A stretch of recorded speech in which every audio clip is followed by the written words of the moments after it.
ট্রাপিজিয়ামের দুটো parallel sides 10 আর 20 আর নন parallel sides equal 13। তাহলে এখান থেকে একটা পারপেন্ডিকুলার ড্র, এখান থেকে একটা perpendicular draw.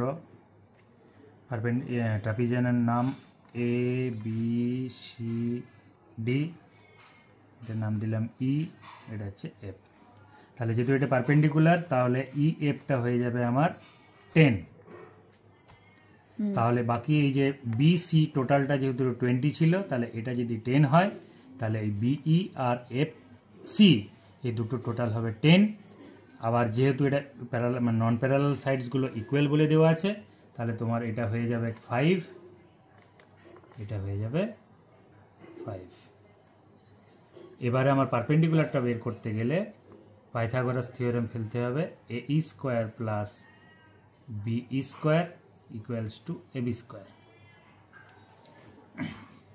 A E square plus BE মানে হচ্ছে 5, 5 তার square equals two 13 square.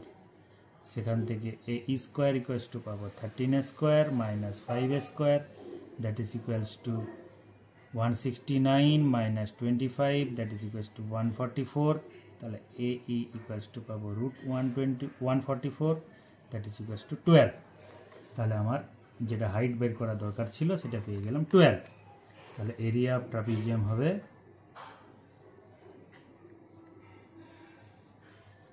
Equals to half into parallel সাইডসের sum 10 plus 20 into height, that is equals to 12।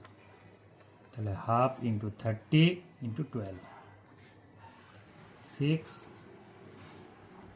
180 centimetre square.